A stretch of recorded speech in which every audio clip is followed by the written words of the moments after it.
Quando minha filha finalmente me ligou, após 18 meses sem falar comigo, achei que era um milagre.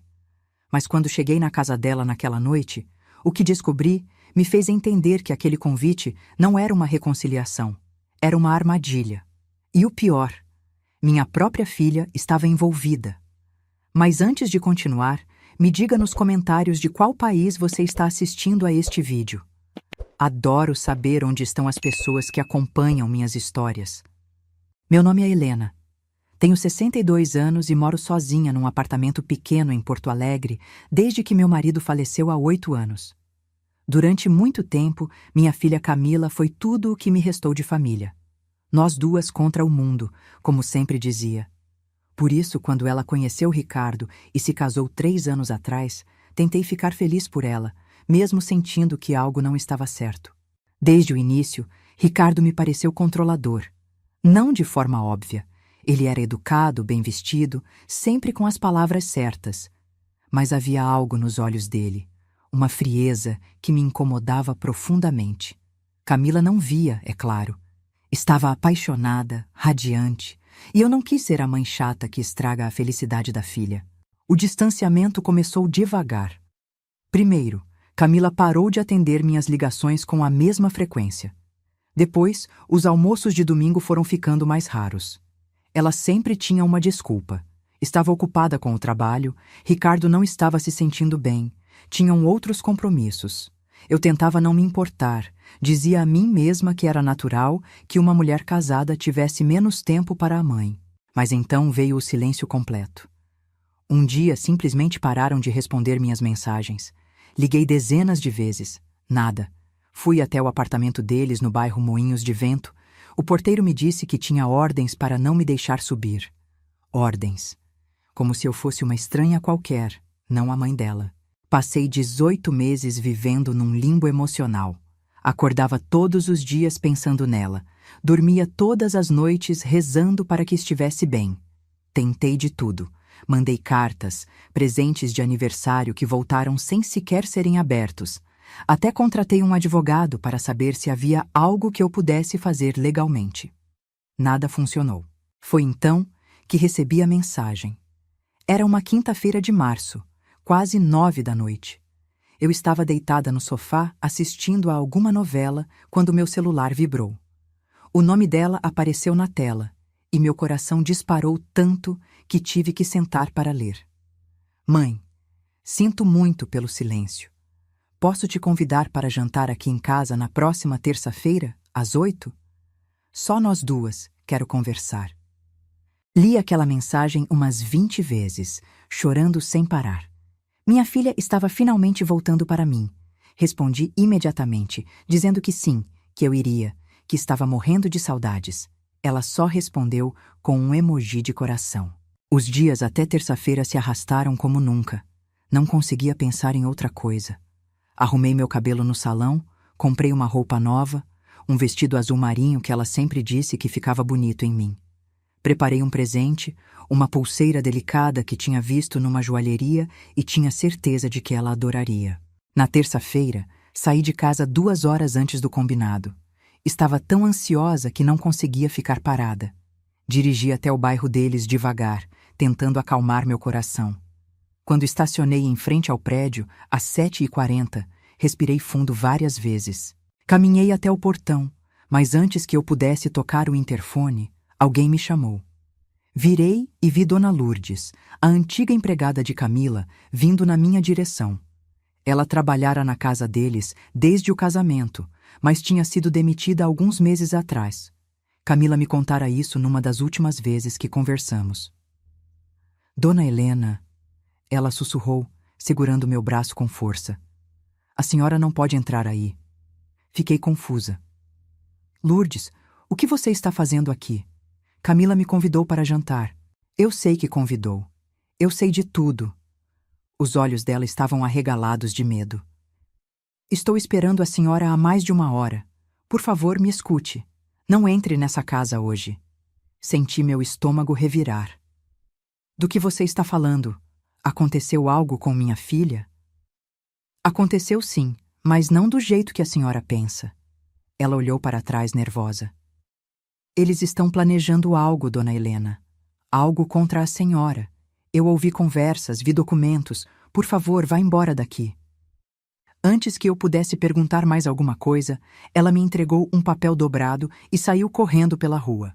Fiquei parada ali, segurando aquele papel, sem entender nada. Meus dedos tremiam quando o abri. Era um endereço, uma cafeteria a poucos quarteirões dali. Embaixo estava escrito: amanhã, meio-dia. Preciso te contar tudo. Não confie neles. Olhei para o prédio. As luzes do apartamento de Camila estavam acesas. Eu podia ver sombras se movendo atrás das cortinas. Minha filha estava lá dentro, esperando por mim. Mas as palavras de Lourdes ecoavam na minha cabeça. Não entre nessa casa hoje. Fiquei paralisada. Metade de mim queria ignorar o aviso e subir imediatamente. A outra metade, aquela parte que sempre desconfiara de Ricardo, me dizia para ouvir Lourdes. Ela não tinha motivo para mentir. Sempre fora uma pessoa honesta e dedicada. Decidi ficar no carro e observar. Desliguei os faróis e me afastei um pouco, para um lugar de onde ainda pudesse ver o prédio. Se fosse apenas paranoia de Lourdes, eu voltaria e tocaria o interfone.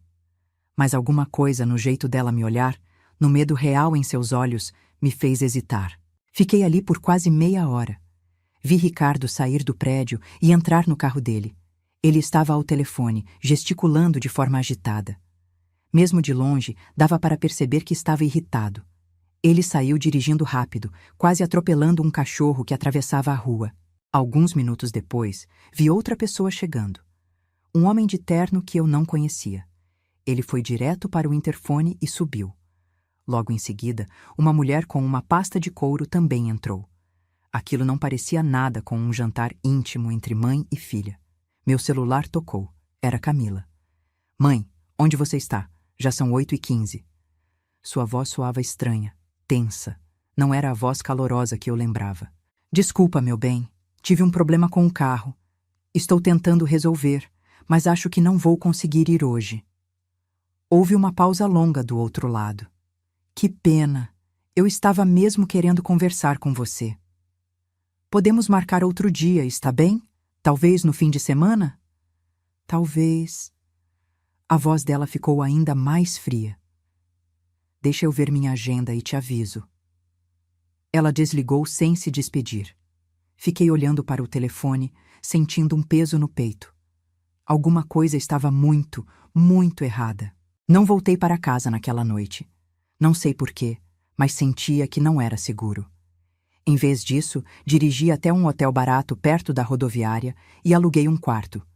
Deitei na cama dura olhando para o teto, tentando entender o que estava acontecendo. Por que Lourdes estava tão assustada? O que ela havia visto ou ouvido? E aquelas pessoas chegando no apartamento? Quem eram? Por que Camila mentiria dizendo que seria só nós duas? Mal consegui dormir naquela noite. Cada ruído me fazia pular, cada passo no corredor me deixava tensa.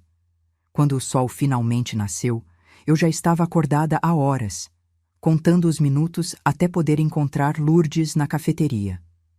Cheguei lá às 11h30, meia hora antes do combinado. Escolhi uma mesa no fundo, de onde pudesse ver a porta. Pedi um café que mal consegui beber, meu estômago revirado de ansiedade. Lourdes chegou pontualmente ao meio-dia. Ela olhou ao redor várias vezes antes de se sentar, ainda parecendo assustada. Suas mãos tremiam quando pegou o cardápio. Obrigada por ter vindo, dona Helena. Eu tinha medo de que a senhora ignorasse meu aviso. Lourdes, pelo amor de Deus, me explica o que está acontecendo. O que você sabe? Ela respirou fundo, como se estivesse reunindo coragem.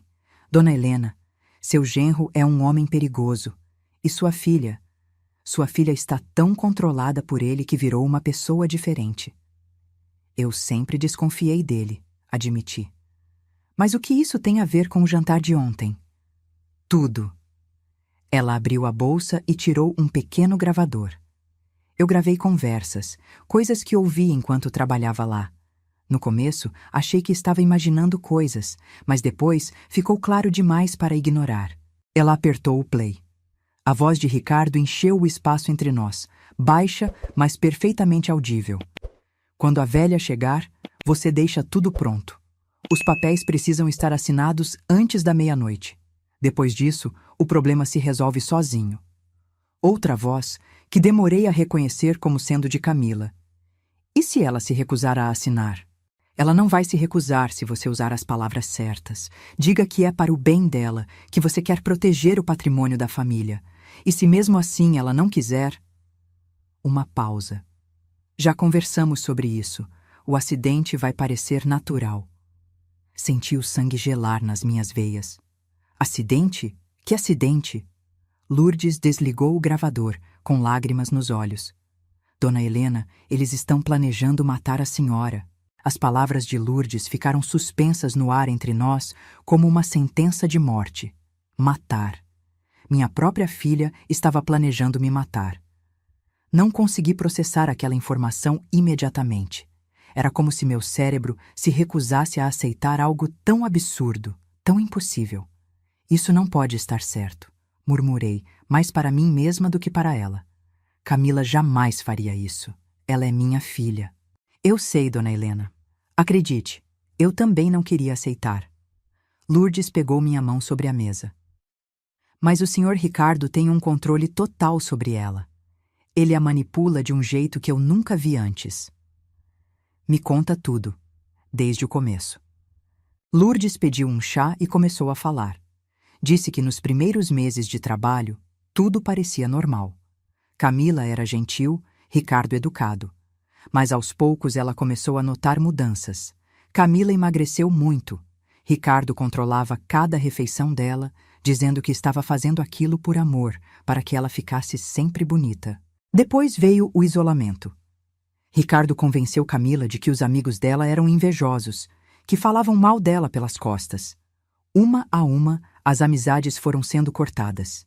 E então ele começou a falar sobre mim. Ele dizia coisas horríveis sobre a senhora, contou Lourdes com a voz embargada. Que a senhora era manipuladora, que tentava controlar a vida da Camila, que tinha ciúmes da felicidade dela. No início, a Camila defendia a senhora, mas ele repetia essas coisas todos os dias, até que ela começou a acreditar. Cada palavra era uma facada no meu peito. Imaginar minha filha sendo envenenada contra mim daquela forma me destroçava. E os documentos que ele mencionou na gravação? Que papéis são esses? Lourdes mexeu nervosamente na xícara. Tem a ver com aquele apartamento que a senhora ajudou a comprar para ela quando se casou. O imóvel ainda está parcialmente no seu nome, não está? Eu tinha mesmo colocado uma parte daquele apartamento no meu nome. Não por desconfiança, mas porque, na época, ofereci ajuda com o pagamento e quis garantir que minha filha teria sempre uma segurança. Era um apartamento caríssimo no Moinhos de Vento, numa das áreas mais valorizadas de Porto Alegre. Sim, investi uma boa quantia naquele lugar. Por quê? O Sr. Ricardo está afundado em dívidas. Ele perdeu muito dinheiro em investimentos ruins e agora está sendo pressionado por credores. Ele precisa vender o apartamento, mas não pode fazer isso sem a sua assinatura. Ela fez uma pausa. Então ele bolou um plano. O plano, segundo Lourdes, era simples e macabro.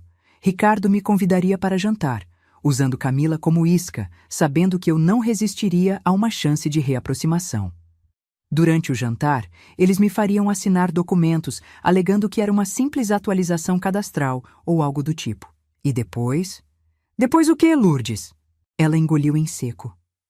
Ouvi ele falando ao telefone com alguém. Disse que ia dar um remédio forte no vinho da senhora, o suficiente para deixar a senhora tonta. E então ia dizer que a senhora estava bêbada, que havia caído da escada ao ir embora. Um acidente doméstico. Com a senhora fora do caminho e com os documentos assinados, ele teria controle total sobre tudo. Senti náusea. E Camila concordou com isso? Não sei se ela sabe da parte do acidente. Acho que ele a convenceu de que era só para conseguir as assinaturas. Mas, Dona Helena... Lourdes hesitou.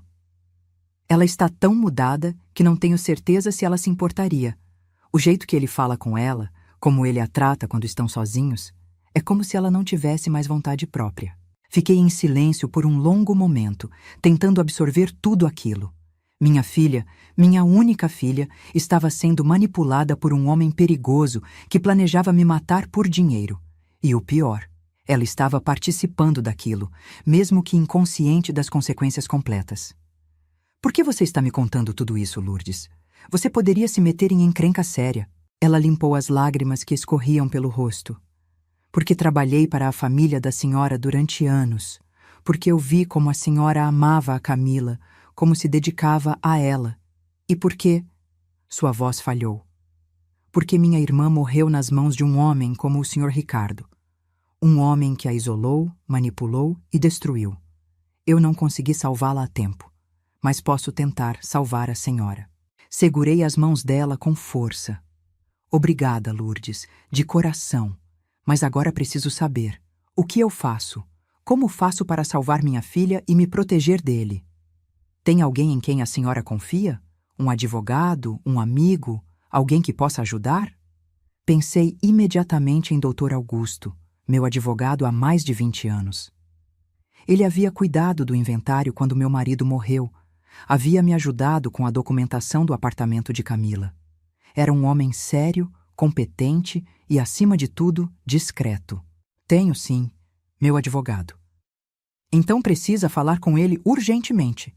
Mostrar essas gravações, explicar a situação e... Dona Helena...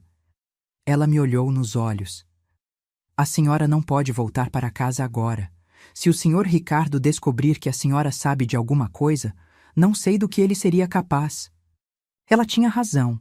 Eu estava em perigo real. Um homem desesperado, afundado em dívidas, que já planejara minha morte uma vez, não hesitaria em tentar novamente se soubesse que eu estava ciente de seus planos. Onde posso ficar? Tenho uma prima que mora em Viamão, nos arredores. É um lugar simples, mas seguro. Ninguém pensaria em procurar a senhora lá. Saímos da cafeteria separadamente. Lourdes foi na frente. Eu esperei uns 10 minutos antes de sair. No caminho para o estacionamento, meu celular tocou. Era Camila. Por um instante, considerei não atender. Mas então pensei que agir normalmente era importante. Não podia deixá-los desconfiar que eu sabia de alguma coisa. Alô? Mãe, onde você está? A voz dela soava irritada. Em casa. Por quê? Passei aí há pouco e você não estava. Meu sangue gelou. Ela fora no meu apartamento? Ah, sim, saí para fazer umas compras. Acabei de chegar. Aconteceu alguma coisa? Queria conversar sobre ontem, sobre você ter faltado no jantar. Eu expliquei, querida. Tive problema com o carro. Eu sei. É só que... Ela fez uma pausa estranha. Você não quer vir aqui hoje? Ricardo saiu para resolver umas coisas. Estaríamos só nós duas. Tudo em mim gritava perigo. Aquele convite não era inocente. Eles sabiam que eu não havia ido ontem e estavam tentando de novo. Hoje não vai dar, meu bem. Estou me sentindo um pouco indisposta. Acho que peguei uma gripe. Que pena. Não havia nenhuma preocupação real na voz dela. Então, quando você pode? Deixa eu ver como me sinto nos próximos dias e te aviso, está bem? Ela desligou sem se despedir de novo. Fiquei olhando para o telefone, sentindo uma mistura de medo e tristeza. Aquela pessoa fria ao telefone não era minha filha. Ou melhor, não era a filha que eu conhecera. Dirigi direto para o escritório do Dr. Augusto, no centro da cidade. Ele me recebeu imediatamente quando sua secretária disse que era urgente. Helena, que bom ver você. Embora pela sua expressão, imagino que não sejam boas notícias. Sentei na frente dele e, sem rodeios, contei tudo. O distanciamento de Camila, a mensagem inesperada, o aviso de Lourdes, as gravações. Coloquei o gravador sobre a mesa e apertei play. Dr. Augusto ouviu em silêncio, sua expressão ficando cada vez mais grave. Quando terminou, ele se recostou na cadeira, passando a mão pelo cabelo grisalho. Helena, isso é muito sério.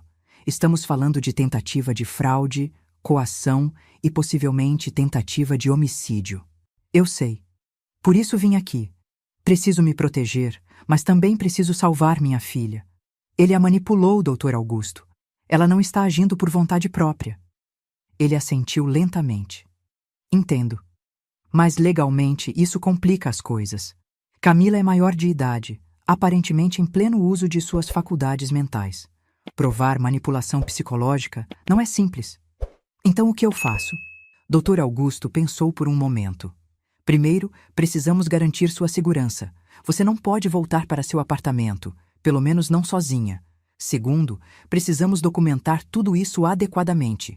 As gravações são úteis, mas precisamos de mais. Mais como o quê? Testemunhas, documentos, evidências do comportamento dele. E precisamos agir rápido, antes que eles tentem algo de novo. Ele pegou o telefone. Conheço um detetive particular muito competente. Ele pode investigar Ricardo discretamente, descobrir o estado real das finanças dele. Quem são esses credores? E quanto a Camila? Para isso, vamos precisar de ajuda especializada. Conheço uma psicóloga que trabalha com vítimas de relacionamentos abusivos. Se conseguirmos que sua filha converse com ela, mesmo que brevemente... Ela não vai querer, interrompi. Ricardo não vai deixar. Então precisamos criar uma oportunidade. Dr. Augusto se levantou. Helena, sei que é difícil, mas você precisa pensar estrategicamente agora.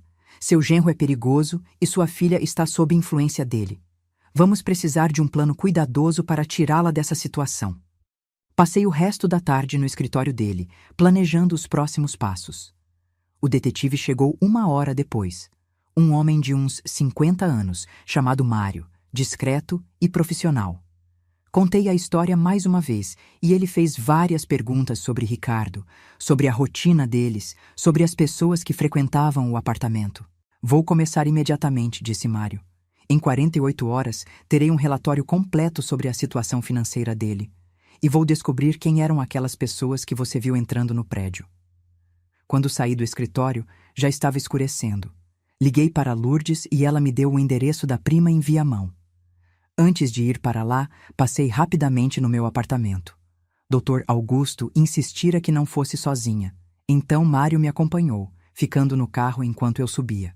Entrei em casa com o coração acelerado, como se esperasse encontrar alguém me esperando. Mas estava tudo normal, exatamente como eu havia deixado. Rapidamente, joguei algumas roupas numa mala, peguei documentos importantes e algumas fotos de Camila. Não consegui deixá-las para trás. No último momento, lembrei de uma coisa. Fui até meu closet e removi uma tábua solta no fundo. Ali estava a caixa de metal onde guardava os documentos mais importantes. A escritura do apartamento de Camila, o testamento do meu marido, apólices de seguro. Peguei tudo e coloquei na mala. Quando voltei para o carro, Mário assentiu aprovador. Boa decisão. Esses documentos nas mãos certas são sua melhor proteção. A casa da prima de Lourdes era simples, mas acolhedora. Dona Beatriz, uma senhora de quase 70 anos, me recebeu com um abraço caloroso e fez poucas perguntas. Lourdes já havia ligado para ela explicando a situação. Fique o tempo que precisar, querida, disse ela, me mostrando um quarto pequeno, mas limpo. Aqui você está segura. Naquela noite, deitada numa cama estranha, em uma casa estranha, senti o peso de tudo desabar sobre mim. Chorei quieta, mordendo o travesseiro para não fazer barulho. Chorei pela filha que perdi, pelo perigo em que eu estava, pela situação absurda em que minha vida havia se transformado. Mas no meio das lágrimas, uma determinação começou a crescer dentro de mim. Eu não ia desistir de Camila. Não importava o quanto o Ricardo a tivesse mudado, ela ainda era minha filha. E eu ia fazer de tudo, absolutamente tudo, para salvá-la das garras daquele homem. Os dias seguintes foram uma tortura de espera e ansiedade. Fiquei na casa de Dona Beatriz, praticamente escondida do mundo, enquanto Mário investigava Ricardo e Dr. Augusto trabalhava no aspecto legal da situação. Camila me ligou mais 3 vezes, sempre com desculpas para nos encontrarmos. Sempre inventei algum motivo para recusar. Na 5ª ligação, ela perdeu a paciência. Mãe, que história é essa? Por que você fica inventando desculpas para não me ver? Não estou inventando nada, Camila. Tenho estado muito ocupada. Ocupada com o quê? Você é aposentada. A irritação na voz dela era palpável, e por baixo dela eu conseguia ouvir outra coisa: desespero. Eles precisavam que eu assinasse aqueles papéis, e minha ausência estava atrapalhando os planos. Tenho meus compromissos, querida. Grupo de leitura, consultas médicas.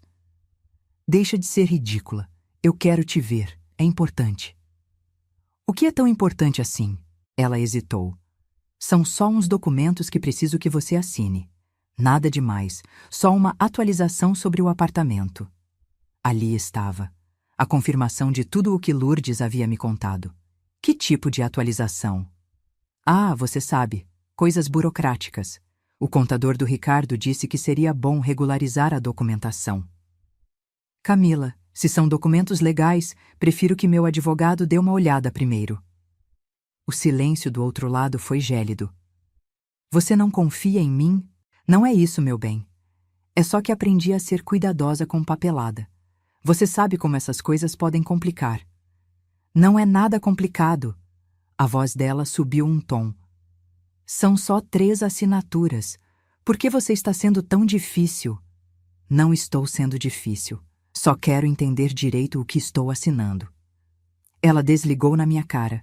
Fiquei olhando para o telefone, com o coração apertado. Cada conversa com ela doía mais do que a anterior. 2 dias depois, Mário apareceu na casa de Dona Beatriz com um dossiê grosso. Sentamos à mesa da cozinha e ele abriu a pasta, revelando fotos, documentos e relatórios. Helena, seu genro está numa situação muito pior do que imaginávamos. Ele me mostrou extratos bancários que havia conseguido obter através de seus contatos. Ricardo devia quase 2 milhões de reais. Dívidas de cartão de crédito, empréstimos pessoais, agiotas. Havia também processos judiciais movidos por credores. Ele investiu pesado em criptomoedas no ano passado e perdeu quase tudo, explicou Mário. Depois, tentou recuperar o prejuízo em cassinos online. Só piorou a situação. Como Camila não sabe disso? Ele esconde dela, mantém contas separadas, recebe os avisos num endereço comercial que ela não conhece. Mário virou outra página. E tem mais. Aquelas pessoas que você viu entrando no apartamento na noite que seria o jantar? Um deles é advogado especializado em fraudes documentais. A outra é notária. Senti um frio na espinha. Eles iam forjar minha assinatura? Provavelmente tinham um plano B, caso você se recusasse a assinar voluntariamente. Ele me mostrou fotos dos dois entrando e saindo do prédio. Mas a melhor parte é essa. Mário colocou na mesa fotos de Ricardo encontrando um homem corpulento num estacionamento.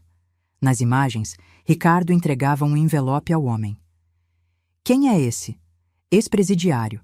Tem ficha extensa. Agressão, extorsão, ameaça. Ricardo o contratou 1 semana antes de te convidar para o jantar. Contratou para quê? Mário me olhou sério. Para garantir que o acidente acontecesse caso o plano inicial falhasse. O ar saiu dos meus pulmões. Não era só manipulação ou fraude documental. Ricardo havia literalmente contratado alguém para me matar se fosse preciso. Precisamos ir à polícia, eu disse. Agora. Calma. Dr. Augusto já está organizando isso, mas precisamos fazer direito. Ricardo tem contatos na polícia. Você precisa entender que ele se preparou para isso. Mário guardou as fotos. Vamos diretamente para a Polícia Federal. Eles têm jurisdição sobre fraude e não estão envolvidos com os contatos locais dele. E quanto a Camila? Como a tiramos disso? Esse é o desafio maior. Legalmente, ela não cometeu nenhum crime ainda, pelo menos nada que possamos provar. Ela é, tecnicamente, outra vítima dele. Então, o que fazemos? Mário se inclinou para a frente. Precisamos de uma intervenção. Algo que quebre o controle que ele tem sobre ela, mesmo que temporariamente. Tempo suficiente para que ela veja a realidade da situação. Naquela noite, Dr. Augusto, Mário, a psicóloga doutora Renata e eu, nos reunimos para traçar um plano. Era arriscado, possivelmente perigoso, mas parecia ser a única chance de salvar Camila antes que fosse tarde demais. O plano é simples, explicou Mário. Ricardo tem um compromisso inadiável sexta-feira de manhã. Uma audiência judicial sobre uma das dívidas dele. Vai durar pelo menos 3 horas. Esse é nosso momento. Momento para quê? Para fazer uma intervenção, disse doutora Renata. Vamos até o apartamento. Conversamos com Camila sem a presença dele. Eu, como profissional, posso avaliar o estado mental dela, documentar sinais de manipulação psicológica. Ela não vai querer conversar comigo, eu disse. Ricardo a convenceu de que sou inimiga dela. Por isso você não vai sozinha, disse Dr. Augusto. Lourdes virá com a gente. Ela pode dizer que tem informações importantes, coisas que viu enquanto trabalhava lá. Isso deve despertar pelo menos curiosidade em Camila. E se Ricardo voltar antes? Teremos alguém vigiando, garantiu Mário. No momento em que ele sair da audiência, você será alertada. Fazia sentido, mas estava apavorada. A ideia de confrontar minha filha, de vê-la cara a cara depois de tudo o que descobri, me enchia de terror e esperança ao mesmo tempo. Tem certeza de que vai funcionar? Não, admitiu doutora Renata honestamente. Pessoas sob manipulação psicológica severa muitas vezes resistem a intervenções, mas se não tentarmos, ela pode estar perdida para sempre. Nas noites que antecederam sexta-feira, mal consegui dormir. Ficava ensaiando mentalmente o que diria, como me aproximaria de Camila. Dona Beatriz me fazia chá e conversava comigo até tarde, tentando me acalmar. Sabe, ela me disse certa noite, tive uma filha que se envolveu com um homem ruim também. Não tão ruim quanto esse seu genro, mas ruim do mesmo jeito. Demorei para agir, e quando finalmente reagi, quase foi tarde demais. O que aconteceu? Consegui tirá-la de lá, mas não antes que ele a machucasse muito. Ela nunca mais foi a mesma. Os olhos de Beatriz brilhavam de lágrimas. Por isso entendo sua pressa, Helena. Cada dia que passa com esses homens é um dia a menos da pessoa que sua filha costumava ser. Chegou sexta-feira. Acordei às 5 da manhã, incapaz de continuar dormindo. Tomei banho, me vesti, tentei tomar café, mas não consegui engolir nada. Dr. Augusto passou para me pegar às 8 horas. Lourdes já estava no carro, parecendo tão nervosa quanto eu. Ele saiu de casa às 7h30, informou Mário pelo telefone. Está indo direto para o fórum. Vocês têm via livre. Chegamos ao prédio às 9h15. O porteiro, um rapaz novo que não me conhecia, nos deixou passar depois que Lourdes disse que ainda tinha as chaves. Tecnicamente não era mentira. Ela nunca havia devolvido uma das cópias. No elevador, meu coração batia tão forte que achei que todos podiam ouvir. Doutora Renata colocou uma mão no meu ombro. Respire, mantenha a calma. Não importa o que ela diga, não reaja com raiva ou mágoa. Lembre-se, ela não está falando, é a manipulação dele. Quando as portas do elevador se abriram no 10º andar, senti minhas pernas fraquejarem. Lourdes seguiu na frente, usando a chave para abrir a porta silenciosamente. Dentro, o apartamento estava silencioso. Por um momento terrível, pensei que Camila não estivesse ali. Mas então ouvi água correndo. Alguém no chuveiro. Esperamos na sala. O apartamento estava diferente do que eu lembrava. Mais frio, menos pessoal. As fotos de família que costumavam enfeitar as prateleiras haviam sumido. No lugar, havia apenas peças de decoração genéricas e impessoais. O barulho da água parou. Passos descalços no corredor. E então Camila apareceu, envolta num roupão, o cabelo molhado escorrendo pelos ombros. Ela nos viu e congelou. Por um segundo, vi um flash de algo em seus olhos. Surpresa, confusão, talvez até alívio. Mas então sua expressão se fechou, ficando dura e fria. O que vocês estão fazendo aqui? Camila, comecei, dando um passo à frente. Precisamos conversar. Como entraram? Eu ainda tenho chave, disse Lourdes rapidamente. Desculpa, eu sei que deveria ter devolvido, mas... Saia daqui, todos vocês, agora. Ela pegou o celular que estava sobre a mesa, mas Dr. Augusto foi mais rápido, colocando-se entre ela e o aparelho. Por favor, nos dê apenas 10 minutos. Só 10 minutos para ouvir o que temos a dizer. Não tenho nada para ouvir de vocês. Vão embora antes que eu ligue para a polícia, ou para o Ricardo. Seu marido não está aqui, disse doutora Renata com voz calma e profissional. E é exatamente por isso que estamos aqui agora, para que você possa pensar por si mesma, sem a influência dele. Influência? Camila riu, mas era uma risada sem humor. Vocês estão todos loucos. Ricardo não me influencia em nada. Então por que você parou de falar comigo? As palavras saíram da minha boca antes que eu pudesse contê-las. Por que cortou contato com todos os seus amigos? Por que não atende mais ligações da sua antiga terapeuta? Porque eu quis. Porque todas essas pessoas, incluindo você, só faziam me julgar, me criticar, me dizer o que fazer. Isso não é verdade, Camila, e você sabe disso. Eu não sei de nada. Ela estava começando a gritar. Vocês invadiram minha casa, estão me atacando e ainda esperam que eu ouça? Saiam. Doutora Renata deu um passo à frente. Camila, meu nome é Renata. Sou psicóloga e vim aqui porque sua mãe está preocupada com você. Eu não preciso de psicóloga. Talvez não, mas me responda uma coisa. Você está feliz? A pergunta simples pareceu desarmá-la por um instante. Vi sua expressão vacilar. Claro que estou. Quando foi a última vez que você fez algo que realmente queria fazer? Não algo que Ricardo queria, mas algo só seu? Camila abriu a boca para responder, mas fechou-a novamente. Suas mãos começaram a tremer. Quando foi a última vez que você comeu uma refeição completa sem se sentir culpada? Continuou doutora Renata gentilmente. Quando foi a última vez que saiu de casa sozinha, sem precisar avisar para onde ia? Isso não, Ricardo só se preocupa comigo. Preocupação ou controle? Não é controle. Então prove. Abra-me na porta agora e saia deste apartamento. Vá dar uma volta. Sem avisar ele, sem pedir permissão. Prove que você pode. Camila olhou para a porta. Deu um passo naquela direção. Então parou, o corpo inteiro tremendo. Eu não posso. Ele vai ficar bravo. Por quê, querida? Minha voz saiu embargada. Por que um marido ficaria bravo porque a esposa saiu para caminhar? Ela finalmente desabou. Caiu de joelhos no chão, soluçando, as mãos cobrindo o rosto. Corri até ela, abracei-a como não fazia há quase 2 anos. Eu não sei mais quem eu sou. Ela chorou contra meu ombro. Eu não sei mais nada. Eu sei quem você é, sussurrei, acariciando seus cabelos molhados. Você é minha filha. Você é forte, inteligente, bondosa. Você é tudo isso. Só precisamos te lembrar.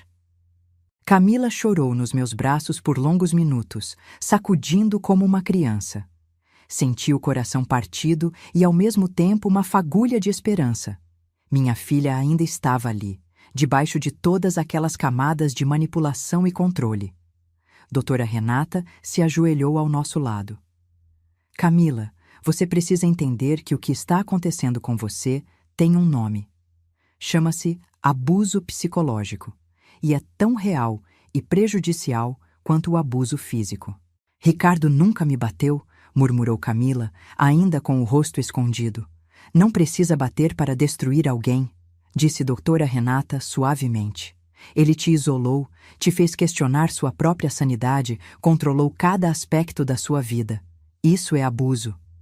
Lourdes também se aproximou, pousando uma mão no ombro de Camila.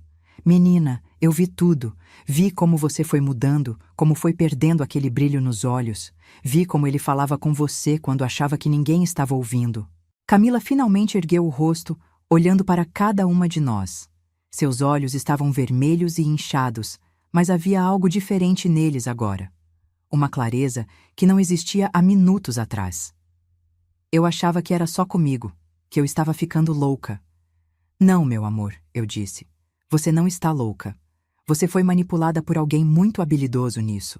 Dr. Augusto, que havia ficado de lado dando espaço para nós, finalmente se pronunciou. Camila, há algo mais que você precisa saber. Algo grave. Ajudei minha filha a se levantar e nós a conduzimos até o sofá. Dr. Augusto abriu sua pasta e começou a mostrar os documentos que Mário havia reunido. Os extratos bancários, as dívidas, as provas do plano contra mim. A cada revelação, via o rosto de Camila ficar mais pálido. Quando chegou a parte sobre Ricardo ter contratado alguém para me machucar, ela cobriu a boca com as mãos. Não, não, isso não pode ser verdade. É verdade, querida, eu disse gentilmente. Ele te usou para me atrair aqui. Aquele jantar nunca foi sobre reconciliação. Era uma armadilha. Mas eu escrevi aquela mensagem. Fui eu quem te convidou. Foi você que digitou, mas foi ideia de quem? Camila fechou os olhos, fazendo memória. Foi dele. Ele disse que seria bom reatar os laços, que você estava sozinha e infeliz, que eu era má filha por ter te abandonado. Uma lágrima escorreu. Ele me fez sentir culpada e então ofereceu a solução: o jantar. Clássica manipulação, explicou doutora Renata. Criar o problema, oferecer a solução, fazer você se sentir grata a ele. E os documentos? Perguntou Camila, olhando para doutor Augusto. Ele disse que eram só atualizações cadastrais que o contador dele havia recomendado. Eram documentos de transferência de propriedade. Se sua mãe assinasse, vocês teriam controle total sobre o apartamento. Ricardo poderia vendê-lo para pagar suas dívidas. E eu não saberia? Como ele esconderia isso de mim? Provavelmente te convenceria de que era melhor para vocês morar em outro lugar, recomeçar em outra cidade, inventaria alguma história. Doutor Augusto fez uma pausa. Camila, homens como seu marido são mestres em tecer mentiras convincentes. Minha filha olhou ao redor do apartamento, como se estivesse vendo tudo pela primeira vez. Eu costumava amar este lugar. Agora parece uma prisão. Porque é uma prisão, disse Lourdes. Uma com grades invisíveis. O celular de Mário tocou. Ele atendeu rapidamente. Disse algumas palavras e desligou, olhando para nós com urgência.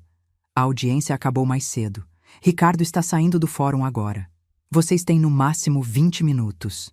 O pânico atravessou o rosto de Camila. Ele não pode me ver com vocês.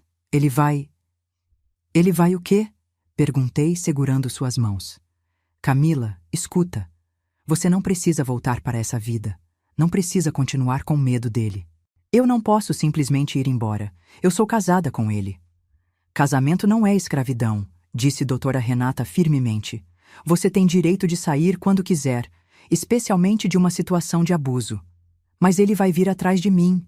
Vocês não entendem como ele é quando fica bravo. Por isso vamos fazer isso da forma certa, disse doutor Augusto. Vamos até a delegacia agora, registramos tudo. O abuso psicológico, as ameaças, as tentativas de fraude. Pedimos uma medida protetiva. E se não funcionar? Vai funcionar, garantiu Mário. Temos provas suficientes, e ele não é tão poderoso quanto pensa que é. Camila olhou para mim, os olhos cheios de medo e incerteza. Mãe, eu tenho tanto medo.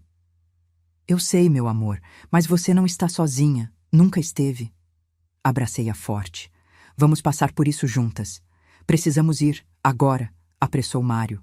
Camila levantou-se, ainda tremendo. Preciso pelo menos me vestir.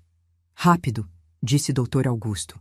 Ela foi até o quarto e voltou 5 minutos depois, vestindo um jeans e uma blusa. Pegou a bolsa, mas então parou, olhando ao redor. E minhas coisas, minhas roupas, documentos? Não há tempo, disse Mário. Podemos recuperar tudo depois, legalmente. Mas... Camila, eu disse, segurando seu rosto entre minhas mãos. Coisas podem ser substituídas. Você não pode. Vamos. Saímos do apartamento em grupo cerrado. No elevador, Camila começou a hiperventir. Não consigo respirar. Eu não consigo... Sim, você consegue, disse doutora Renata, assumindo o papel profissional. Respire comigo. Inspire, 1, 2, 3, expire, 1, 2, 3. Fizemos o exercício respiratório até o elevador chegar no térreo. Quando as portas se abriram, Mário checou o saguão primeiro. Limpo, vamos. Caminhamos rapidamente pelo saguão. O porteiro nos olhou curiosamente, mas não disse nada. Estávamos quase na porta quando ouvimos pneus cantando. Um carro preto freou bruscamente na frente do prédio. Ricardo saiu dele como um furacão, o rosto contorcido de raiva. Ele nos viu antes que pudéssemos sair. O que diabos está acontecendo aqui? Mário se colocou na frente de nós. Senhor, preciso pedir que mantenha distância. Quem é você? Camila. Ricardo ignorou Mário completamente, avançando em direção à minha filha. O que essas pessoas fizeram com você? Camila deu um passo para trás, segurando meu braço. Elas me contaram a verdade. Que verdade? Que mentiras essa mulher colocou na sua cabeça? As mentiras foram suas, Ricardo, eu disse, mantendo a voz firme apesar do medo. Nós sabemos de tudo. As dívidas, o plano, tudo. Seu rosto ficou vermelho. Você não sabe de nada, sua velha intrometida. Camila, vamos subir. Agora. Ele tentou agarrar o braço dela, mas Mário o segurou. Não toque nela. Tire suas mãos de mim. Esta é minha esposa. Sua esposa não é propriedade sua, disse Dr. Augusto, também se colocando entre Ricardo e Camila. E ela está vindo conosco. Conosco para onde? Vocês estão sequestrando ela. Alguém chame a polícia. Ótima ideia, disse Mário, tirando seu celular. Vamos chamar a polícia e conversar sobre tentativa de fraude, ameaças e tentativa de homicídio. Ricardo parou, seus olhos se estreitando. Do que você está falando? Sabemos que você contratou Bruno Almeida, disse Mário calmamente. Temos fotos suas com ele. Temos registros de transferências bancárias. Temos gravações de você planejando fraudar documentos. Vi o momento exato em que Ricardo entendeu que estava encurralado. Sua expressão mudou da raiva para algo mais perigoso. Cálculo frio. Camila, ele disse, mudando completamente o tom de voz, agora suave e manipulador. Amor, olha para mim. Você acredita mesmo nessas pessoas? Eu te amo. Tudo o que fiz foi por nós. Camila tremeu ao meu lado. Por um momento terrível, pensei que ela fosse ceder, mas então ela ergueu o queixo e olhou diretamente para ele. Você não me ama. Você me controla. E eu não vou mais deixar. O rosto de Ricardo endureceu novamente. Você vai se arrepender disso. É uma ameaça? Perguntou Mário, ainda gravando tudo no celular. É uma promessa, sibilou Ricardo. 2 policiais chegaram. Mário havia discretamente chamado reforços quando Ricardo apareceu. Eles já haviam sido informados da situação e estavam preparados. Senhor Ricardo Torres? Perguntou um deles. Sim, e esses criminosos estão sequestrando minha esposa. Na verdade, senhor, precisamos que nos acompanhe para algumas perguntas. Há acusações sérias contra você. Ricardo tentou discutir, mas quando viram que não tinha escolha, mudou de tática mais uma vez. Camila, por favor, não deixa que eles façam isso. Eu sou seu marido. Lembra dos nossos votos? Camila olhou para ele por um longo momento. Quando falou, sua voz estava firme. Lembro de prometer te amar e respeitar. Mas você nunca me respeitou. E isso não é amor. Vimos Ricardo ser conduzido para a viatura. Ele gritou ameaças e promessas vazias até o carro desaparecer na esquina. Quando ele finalmente se foi, Camila desabou contra mim, chorando de alívio e exaustão. Acabou, sussurrei. Acabou, meu amor. Mas eu sabia que não era bem assim. O pesadelo de viver com Ricardo havia acabado, mas a jornada de recuperação de Camila estava apenas começando. Levamos Camila direto para a delegacia da Polícia Federal, como o Dr. Augusto havia planejado. Lá, ela prestou depoimento detalhado sobre tudo: o isolamento gradual, o controle, as manipulações psicológicas. A cada palavra que saía de sua boca, eu sentia meu coração se partir um pouco mais. A delegada responsável pelo caso, doutora Fernanda, tratou Camila com gentileza e profissionalismo. Explicou os procedimentos, os direitos dela, as medidas de proteção disponíveis. Com base no que você relatou e nas evidências que já temos, vamos pedir uma medida protetiva de urgência, disse doutora Fernanda. Seu marido será proibido de se aproximar de você, de entrar em contato por qualquer meio, e terá que manter distância mínima de 500 metros. E se ele descumprir? Perguntou Camila com a voz pequena. Prisão imediata. Mas não vai chegar a isso. Ele está enfrentando acusações criminais sérias, fraude, ameaça, tentativa de extorsão. Provavelmente ficará detido até o julgamento. Mesmo assim, vi que Camila não estava convencida. O medo dele ainda estava tão enraizado que era difícil acreditar que realmente estava livre. Saímos da delegacia já no fim da tarde. Camila estava exausta, física e emocionalmente. Dr. Augusto sugeriu que não voltássemos para meu apartamento. Pelo menos não ainda. Ricardo conhece seu endereço, Helena. E embora ele esteja detido, é melhor jogar pelo seguro. Ele pode ter amigos lá fora. Podem ficar na minha casa, ofereceu doutora Renata. Tenho um quarto de hóspedes, e assim posso continuar acompanhando Camila nos primeiros dias. Aceitamos agradecidas. A casa de doutora Renata era acolhedora, cheia de plantas e luz natural. Ela nos instalou no quarto dos fundos e preparou um jantar leve. Camila mal tocou na comida. Precisa comer, querida, eu disse gentilmente. Não tenho fome. Sei que é difícil, mas seu corpo precisa de energia. Ela pegou o garfo relutantemente e forçou algumas garfadas. Vi como ela mastigava mecanicamente sem prazer e percebi o quão profundo era o dano que Ricardo havia causado. Até algo tão simples quanto comer havia se tornado uma fonte de ansiedade. Naquela noite, deitadas juntas na cama de hóspedes, como fazíamos quando ela era pequena e tinha pesadelos, Camila finalmente começou a falar de verdade. Como eu fui tão burra, mãe? Você não foi burra. Você foi manipulada por alguém que sabia exatamente o que estava fazendo. Mas os sinais estavam todos lá. O jeito que ele criticava minhas roupas, meus amigos, você. Como ele ia ficando bravo quando eu queria fazer as coisas do meu jeito. Manipuladores são especialistas em fazer parecer que tudo é normal, que eles estão apenas se preocupando, e eles começam devagar, com coisas pequenas, até que de repente você está presa sem nem perceber. Ela ficou quieta por um momento. Sabe quando percebi que algo estava errado de verdade? Quando parei de me reconhecer no espelho, olhava para mim mesma e via uma estranha, magra demais, assustada demais, pequena demais. Você não é pequena, eu disse, acariciando seus cabelos. Você é forte. Olha o que fez hoje. Enfrentou ele, saiu, tomou controle da sua vida novamente. Só porque você veio me buscar. Se você tivesse desistido de mim, eu nunca desistiria de você. Nunca. Ela se virou para me encarar na penumbra do quarto. Sinto muito, mãe, por tudo que falei, por te afastar, por acreditar nas mentiras dele sobre você. Você não precisa se desculpar.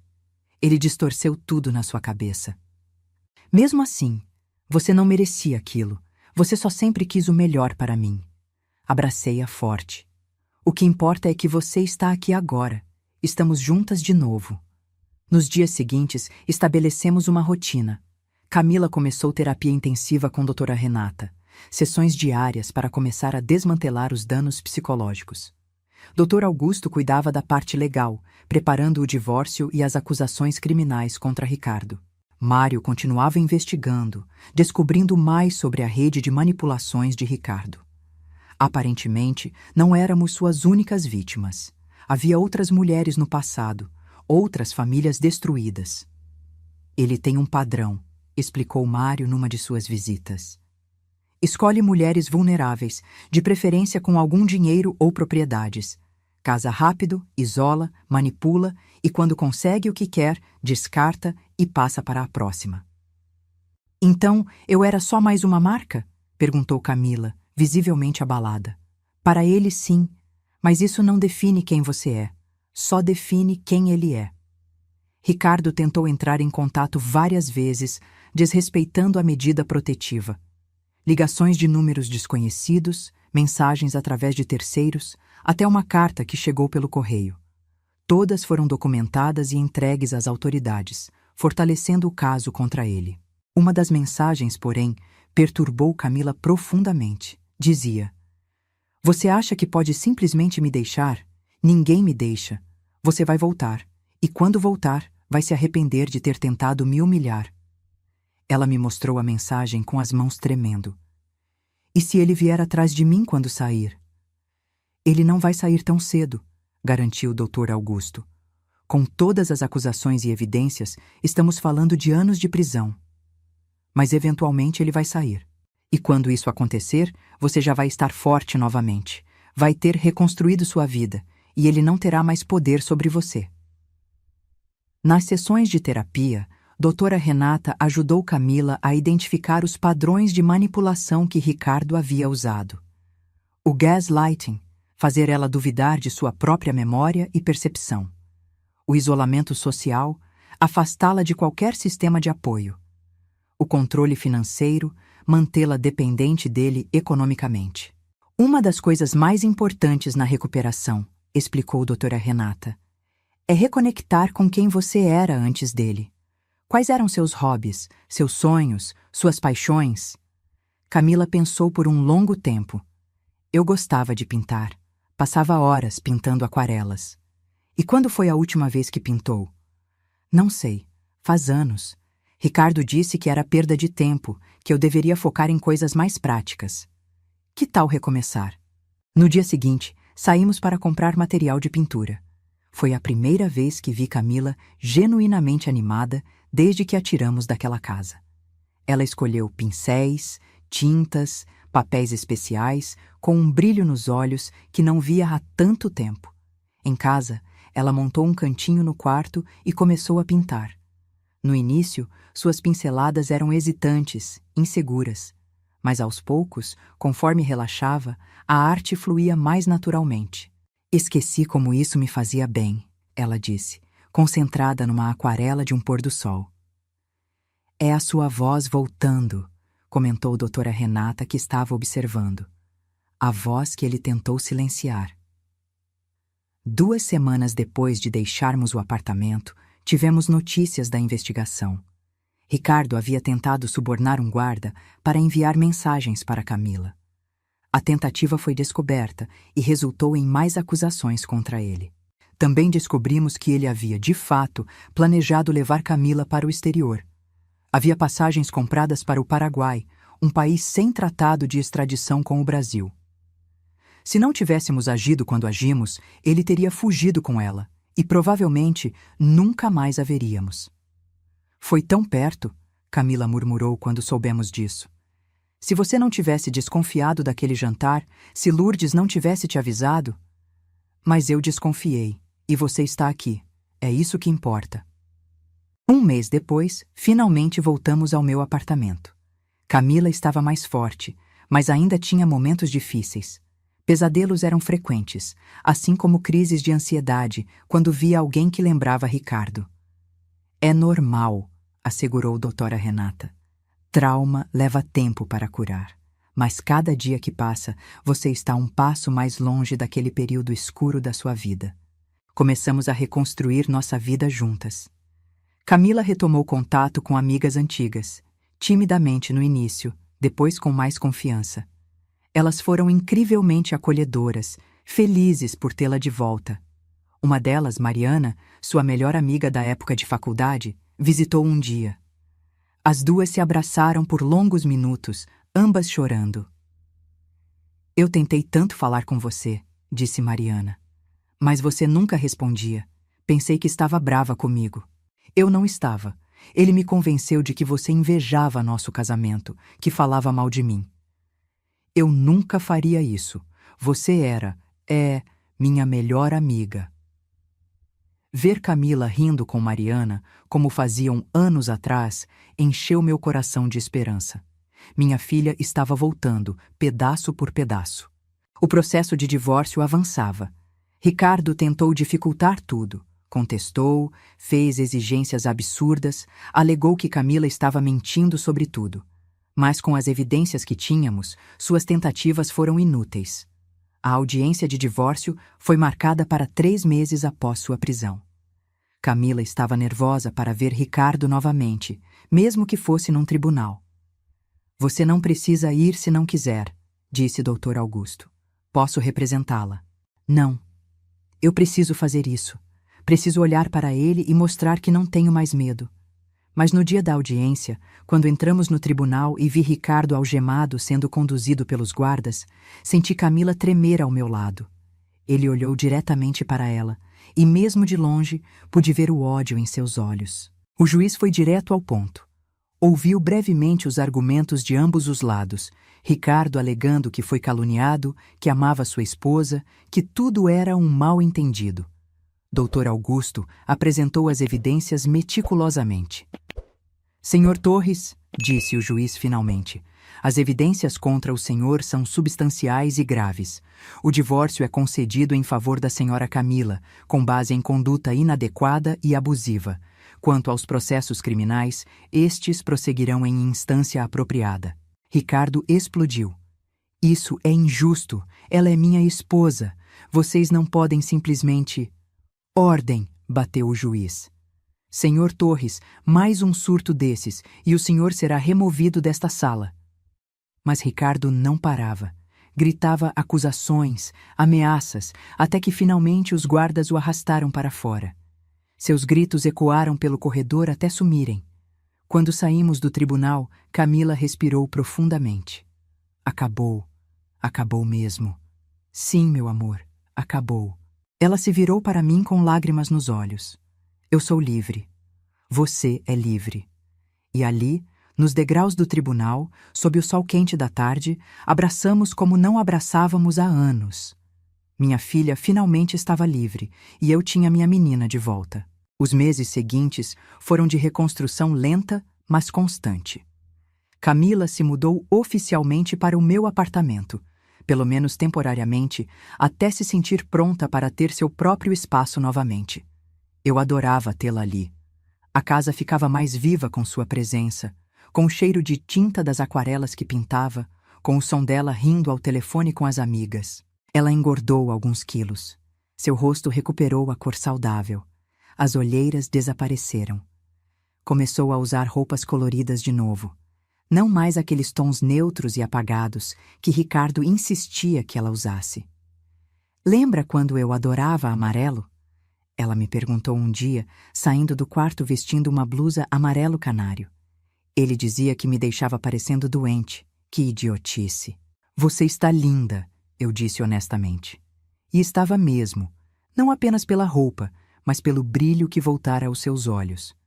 A terapia continuava, agora 3 vezes por semana. Dra. Renata disse que Camila estava progredindo bem, mas alertou que a recuperação de abuso psicológico não é linear.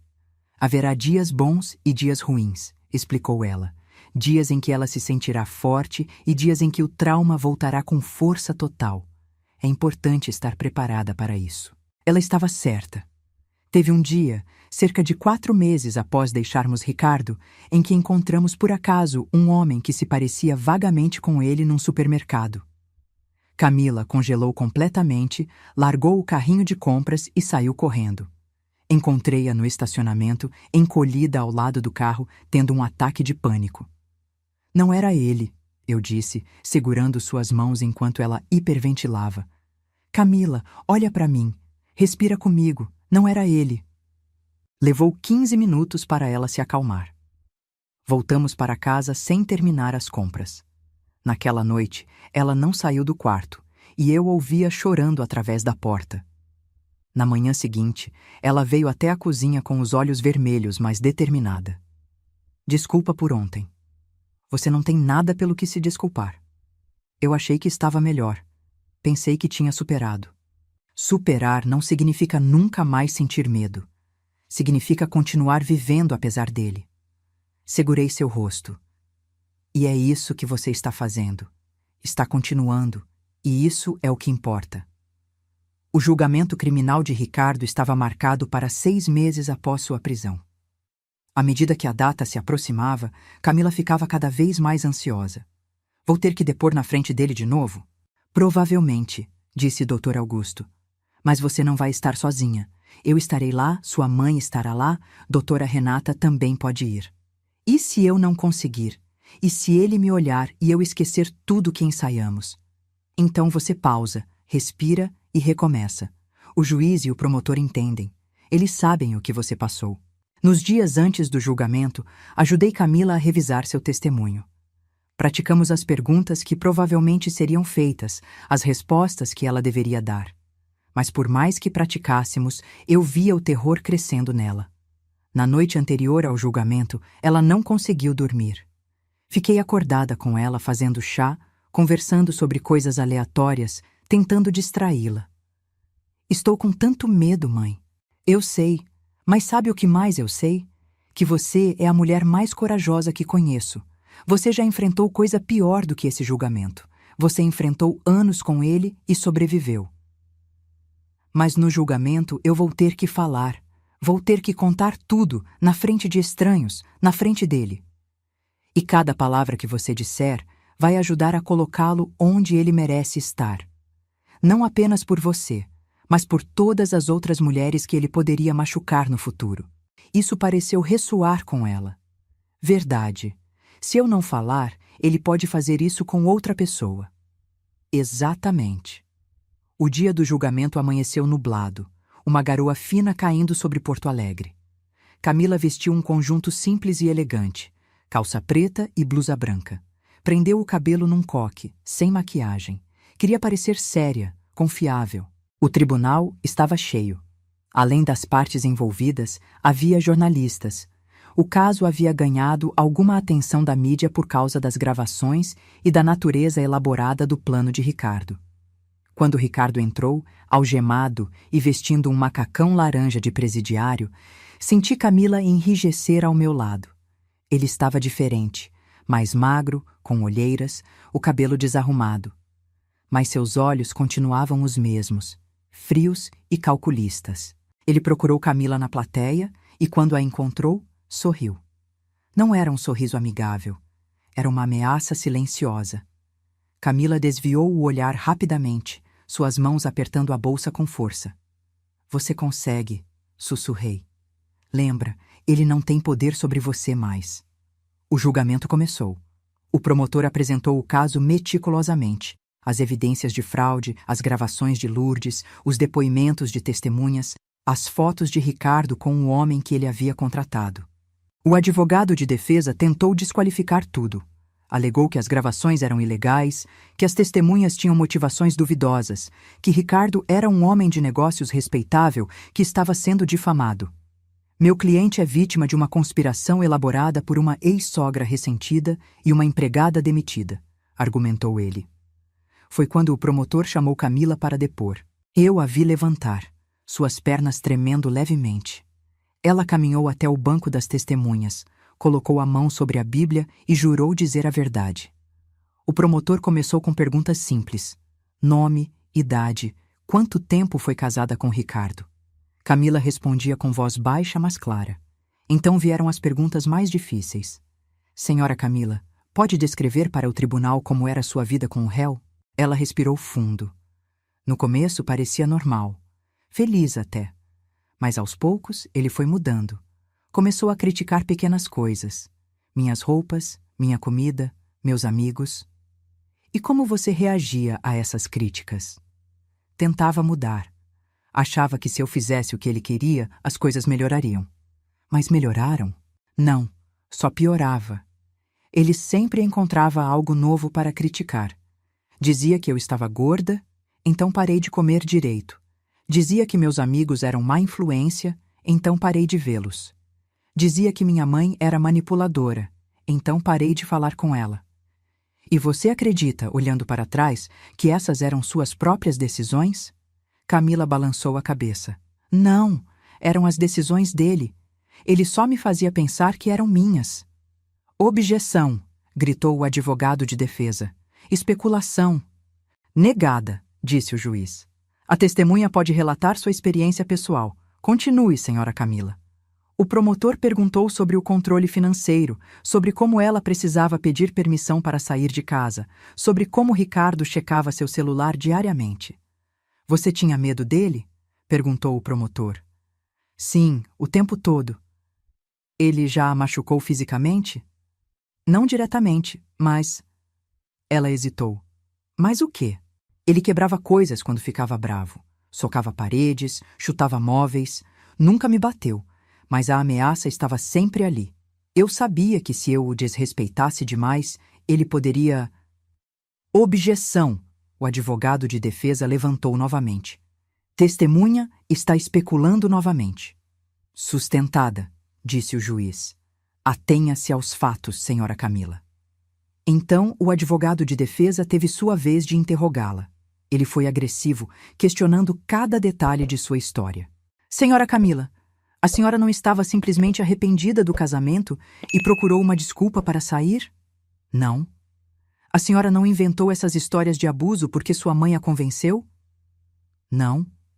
Então, por que demorou tanto para sair? Se era tão ruim assim, por que ficou? Camila olhou diretamente para ele. Porque ele me fez acreditar que eu não tinha opção. Porque ele me convenceu de que ninguém me amaria além dele. Porque eu estava com medo. Medo de um homem que nunca levantou a mão para a senhora? Abuso não é só físico. Ele destruiu quem eu era por dentro. Isso é pior do que qualquer soco. A sala ficou em silêncio por um momento. Vi alguns membros do júri acenarem com a cabeça. O interrogatório continuou por mais 1 hora. Quando finalmente terminou, Camila estava exausta, mas havia aguentado firme. Não chorou, não vacilou em suas respostas, não deixou o advogado de defesa intimidá-la. Quando ela voltou para se sentar ao meu lado, segurei sua mão. Você foi incrível. Eu só quero que isso acabe logo. Outros testemunhos vieram. Lourdes contou o que havia presenciado. Mário apresentou as evidências fotográficas. O homem que Ricardo havia contratado, que fizera um acordo com o promotor, detalhou o plano. Como Ricardo queria que eu caísse das escadas. Como ele seria pago após minha morte. Durante todo esse tempo, Ricardo permaneceu impassível, ocasionalmente sussurrando para seu advogado. O júri se retirou para deliberar no final do 3º dia de julgamento. Esperamos por 4 horas angustiantes. Camila não conseguia ficar parada, andando de um lado para outro no corredor. Quando finalmente fomos chamados de volta, o capataz do júri estava de pé com um papel na mão. Quanto às acusações de tentativa de fraude, consideramos o réu culpado. Quanto às acusações de coerção e abuso psicológico, consideramos o réu culpado. Quanto às acusações de tentativa de homicídio, meu coração parou. Consideramos o réu culpado. Camila desabou nos meus braços, chorando. Não de tristeza, mas de alívio. O juiz bateu o martelo, marcando a sentença para a semana seguinte. Na sentença, Ricardo recebeu 15 anos de prisão. Com as várias acusações combinadas e sem possibilidade de liberdade condicional nos primeiros 8 anos. Quando a sentença foi lida, Ricardo finalmente perdeu a compostura. Levantou-se gritando, teve que ser contido por 4 guardas. Isso não acabou, Camila! Ele gritava enquanto era arrastado para fora. Você ouviu? Não acabou! Mas estava errado. Acabou sim. E enquanto assistíamos ele ser levado, sabíamos que minha filha finalmente estava, de verdade, livre. A vida após o julgamento não foi magicamente perfeita, mas foi melhor. Muito melhor. Camila começou a se reconstruir, não como a pessoa que era antes de Ricardo, mas como alguém novo, mais forte, mais consciente, mais sábia com suas cicatrizes. Ela decidiu voltar a trabalhar. Antes de conhecer Ricardo, trabalhava como designer gráfica, mas ele a havia convencido a largar o emprego, dizendo que não precisavam do dinheiro dela. Agora, 6 meses após o julgamento, ela começou a procurar oportunidades novamente. Estou nervosa, confessou na manhã de sua primeira entrevista. Faz tanto tempo que não trabalho. Você vai se sair bem, assegurei. Você é talentosa e dedicada. Qualquer empresa teria sorte em te ter. Ela conseguiu o emprego, numa agência pequena, mas promissora, no centro de Porto Alegre. No primeiro dia, ela ligou durante o almoço, sua voz cheia de emoção. Mãe, eu consegui. Fiz meu primeiro projeto e meu chefe adorou. E sabe o melhor? Trabalhei sem parar por 3 horas e nem me preocupei se alguém estava me julgando ou se estava fazendo errado. Só trabalhei. Estou tão orgulhosa de você. Eu também estou orgulhosa de mim. Aquela frase simples me encheu de alegria. Minha filha estava recuperando sua autoestima, sua confiança. Com o trabalho, veio independência financeira. Depois de 8 meses morando comigo, Camila anunciou que estava procurando seu próprio apartamento. Não é porque não gosto de morar com você, ela disse rapidamente, mas preciso provar para mim mesma que posso viver sozinha, que posso cuidar de mim. Eu entendo perfeitamente e acho que é um passo importante. Ajudei-a a procurar. Encontramos um apartamento pequeno, mas charmoso, no bairro Cidade Baixa. Um lugar com bastante luz, perfeito para ela montar um estúdio de pintura. No dia da mudança, Camila ficou em pé no meio da sala vazia, olhando ao redor com os olhos brilhando. É meu, ela sussurrou. Realmente meu. Ninguém pode me tirar daqui. Ninguém pode me dizer como decorar ou o que fazer. É sua liberdade, confirmei, abraçando-a. Ela decorou o apartamento exatamente do jeito que queria. Cores vibrantes, plantas por todo lado, um canto inteiro dedicado às suas pinturas. Era o oposto completo do apartamento estéril e controlado que compartilhara com Ricardo. A terapia continuava. Doutora Renata disse que Camila estava entre seus casos de recuperação mais bem-sucedidos, mas alertou que vigilância seria necessária para sempre. Vítimas de abuso psicológico muitas vezes caem em padrões similares em relacionamentos futuros, explicou ela numa das sessões familiares que fazíamos ocasionalmente. É importante que Camila reconheça sinais de alerta caso conhecesse alguém novo. Não estou nem pensando em relacionamentos, disse Camila rapidamente. Não agora. Talvez nunca. Não precisa pensar nisso ainda, garantiu doutora Renata. Quando e se você estiver pronta, saberá. Mas tome seu tempo, não há pressa. Lourdes, a mulher corajosa que havia me alertado sobre os planos de Ricardo, tornou-se uma amiga próxima nossa. Ela conseguira um emprego melhor depois de depor no julgamento. Sua história de coragem havia impressionado muita gente. Nunca achei que faria diferença, ela me disse num almoço que tivemos juntas. Achei que não importava, que era só uma empregada que ninguém ia ouvir. Você salvou nossas vidas, eu disse honestamente. Se não fosse por você, eu teria ido àquele jantar. E quem sabe o que teria acontecido?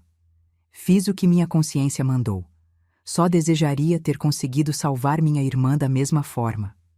Soubemos, através dos advogados, que Ricardo tentou apelar da sentença. Alegou que o julgamento foi injusto, que as provas foram obtidas ilegalmente, que o júri foi tendencioso. Todas as apelações foram negadas. Camila recebeu uma carta dele da prisão. O envelope ficou na mesa dela por 3 dias antes que tivesse coragem de abrir. Não precisa ler se não quiser, eu disse. Preciso. Preciso saber o que ele quer. A carta era uma mistura de desculpas manipuladoras e ameaças veladas. Ricardo alegava que ainda a amava, que ela havia cometido um erro ao deixá-lo, que quando saísse da prisão, eles poderiam consertar as coisas. Ele ainda acha que tem algum controle sobre mim, disse Camila, rasgando a carta em pedaços pequenos. Mas não tem, nunca mais terá. Ela escreveu de volta, uma carta curta mas poderosa. Dizia simplesmente: não me escreva novamente, não quero contato com você agora, nem quando sair da prisão. O que tivemos morreu no dia em que decidi me valorizar mais do que te temia. Camila. Foi a última comunicação entre eles. 1 ano após o julgamento, Camila fez sua primeira exposição de arte. Eram aquarelas retratando sua jornada, da escuridão à luz, da prisão à liberdade. Algumas eram perturbadoras, mostrando a dor e o medo que sentira. Outras eram vibrantes e esperançosas. A exposição aconteceu numa pequena galeria no centro. Compareceram amigos, colegas de trabalho, doutora Renata, doutor Augusto, Mário, Lourdes, Mariana e tantos outros que apoiaram Camila em sua recuperação. No discurso de abertura, minha filha ficou na frente de todas aquelas pessoas e falou: estas pinturas contam uma história. A história de como perdi a mim mesma e como, com ajuda, consegui me encontrar novamente. É uma história de dor, sim, mas acima de tudo, é uma história de sobrevivência. Cada pincelada foi uma forma de cura. Cada cor, uma declaração de que não serei definida pelo que me aconteceu, mas por como escolhi me reerguer. Muitas pessoas choraram. Eu certamente chorei. Uma mulher se aproximou de Camila após o discurso. Eu a observei de longe, conversarem por longos minutos. A mulher estava visivelmente emocionada. Depois, Camila me contou. Ela disse que está num casamento parecido com o que eu tinha com Ricardo. Ver minhas pinturas, ouvir minha história, deu coragem para ela começar a planejar sua própria saída. Você a ajudou, e isso me faz sentir que tudo valeu a pena. Todas as sessões de terapia difíceis, todo o medo, todo o processo de reconstrução, valeu a pena se posso usar minha experiência para ajudar outra pessoa. Foi nesse momento que percebi que Camila não havia apenas sobrevivido, ela havia prosperado. Transformara sua dor em arte, seu trauma em força, sua experiência em sabedoria que poderia ajudar outros. 2 anos após deixarmos a casa de Ricardo, Camila conheceu alguém. Um homem gentil, chamado Leonardo, que trabalhava na mesma agência. Ele a convidou para tomar café algumas vezes antes de ela finalmente aceitar. Estou apavorada, mãe, ela me disse. E se eu escolher errado de novo? E se não conseguir ver os sinais? Você vai saber, assegurei. Você é mais forte e mais sábia agora. E sabe o que mais? Doutora Renata está certa ao seu lado, caso precise ajuda para processar. O primeiro encontro deles foi num café durante o dia. Camila não queria nada isolado ou noturno ainda. Leonardo respeitou completamente. Na verdade, ele respeitou tudo. Quando ela disse que queria ir devagar, quando disse que não estava pronta para conhecer a família dele ainda, quando estabeleceu limites claros. Ele ouve quando eu falo, Camila me disse, maravilhada, após alguns meses. Realmente ouve. E quando discordamos sobre algo, ele não fica bravo, não me faz sentir burra. Apenas conversamos como 2 adultos. É assim que relacionamentos saudáveis funcionam. Eu sei disso agora. É estranho, mas bom. Não estou dizendo que Leonardo era perfeito ou que o relacionamento era um conto de fadas. Eles tinham suas discussões, seus momentos complicados. Mas a diferença era fundamental. Era um relacionamento baseado em respeito mútuo, não em controle. Camila teve alguns gatilhos ao longo do relacionamento. Uma vez, Leonardo levantou a voz frustrado com uma situação no trabalho e Camila teve um ataque de pânico, achando que ele estava bravo com ela. Leonardo imediatamente percebeu, se desculpou, deu espaço para ela se acalmar. Eu não sabia que isso poderia afetar você assim, ele disse depois. Vou ser mais consciente no futuro. E Camila, se algo que eu faço te incomoda ou te assusta, por favor, me diga. Quero que você se sinta sempre segura comigo. Era isso. Segurança. Algo que ela nunca tivera com Ricardo. 3 anos após o julgamento, recebi uma ligação do sistema prisional. Ricardo havia sido envolvido numa briga na prisão e estava no hospital. Não estava em risco de vida, mas precisavam informar a família. Eu não disse nada para Camila. Não havia razão para perturbá-la. Mas 1 semana depois, ele morreu. Aparentemente, a briga causou hemorragia interna não detectada inicialmente. Dessa vez, tive que contar a Camila. Ela ficou em silêncio por um longo momento quando dei a notícia. Estou aliviada, ela finalmente disse. E me sinto culpada por estar aliviada. Você não precisa se sentir culpada. É natural se sentir assim. Ainda faltavam 12 anos de sentença. Eu sempre tive medo dele sair, de vir me procurar. E agora? Ela respirou fundo. Agora nunca mais preciso ter esse medo. Não fomos ao enterro.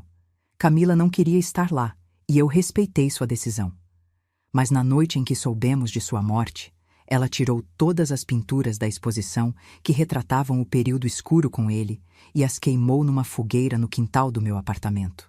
Estou queimando o passado, ela disse, observando as pinturas virarem cinzas. Não preciso mais carregar isso comigo. Tem certeza? São parte da sua história. São, mas não definem meu futuro.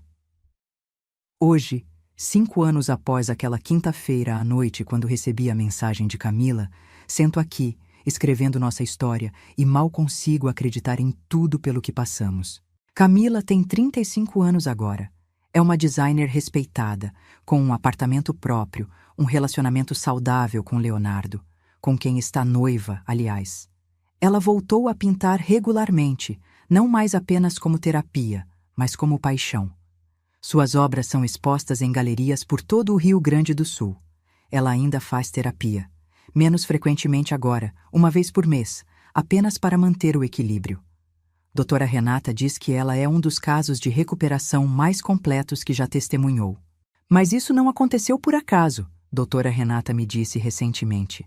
Aconteceu porque Camila fez o trabalho e porque ela teve um sistema de apoio sólido que nunca desistiu dela.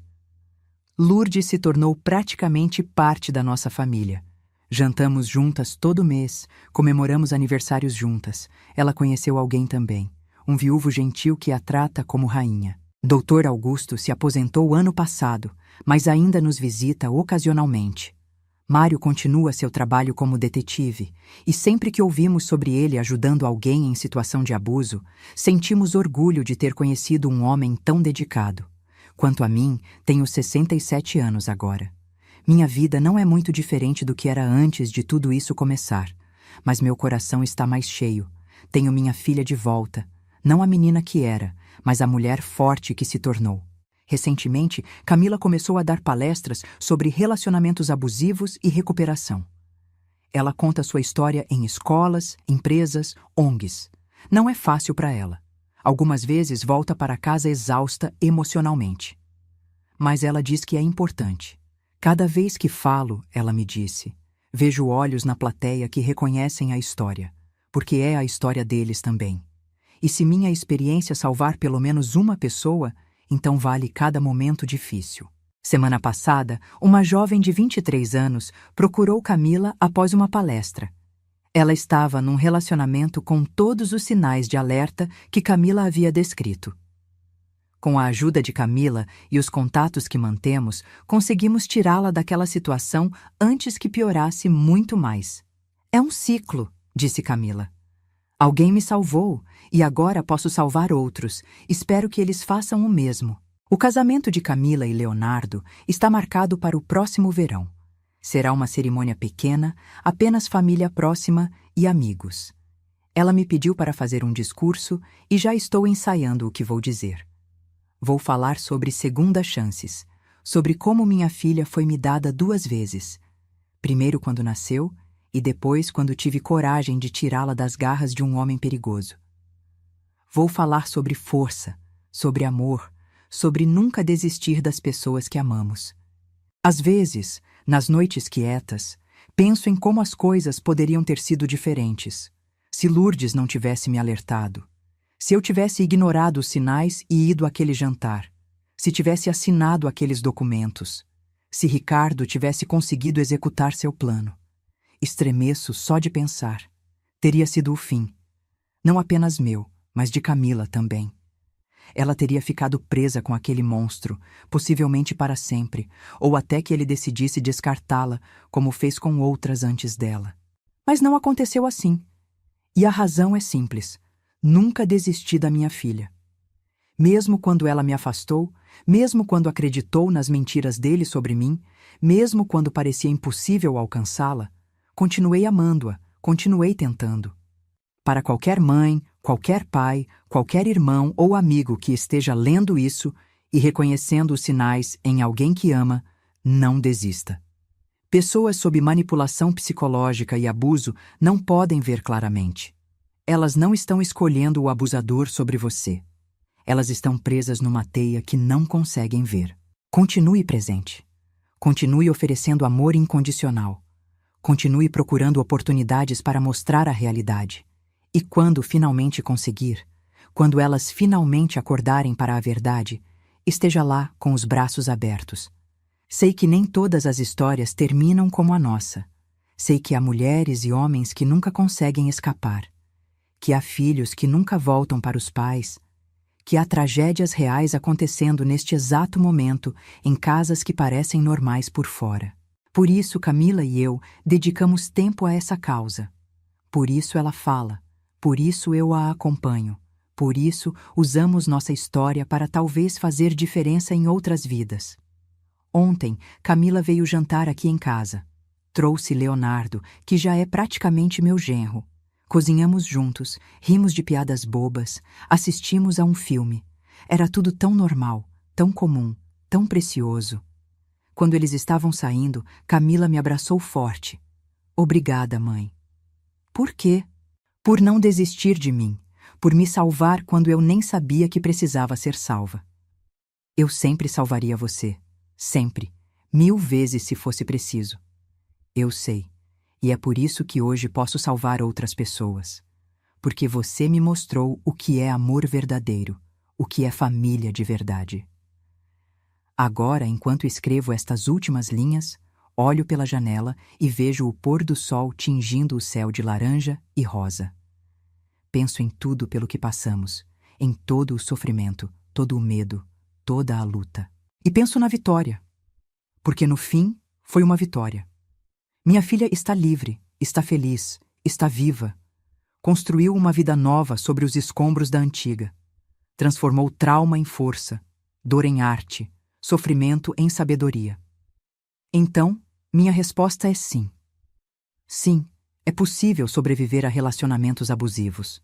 Sim, é possível recuperar sua vida. Sim, é possível amar e confiar novamente.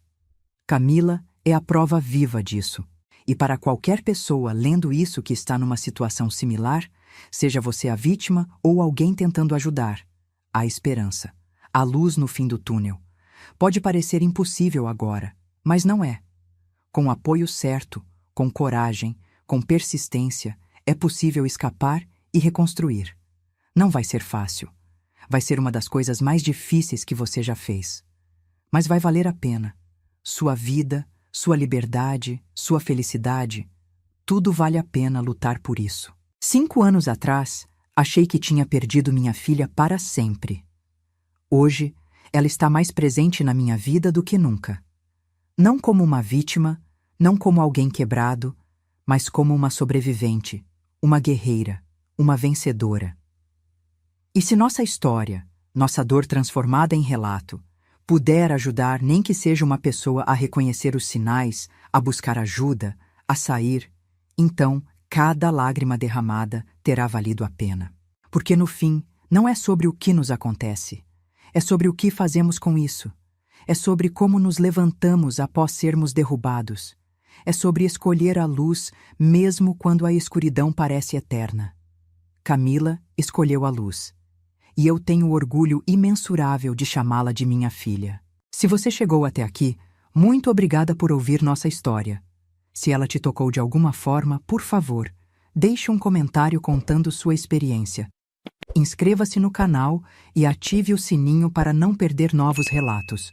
E se quiser apoiar nosso trabalho e ajudar histórias como esta a alcançarem mais pessoas, considere se tornar membro do canal. Juntos, podemos fazer diferença na vida de quem precisa. Até a próxima história.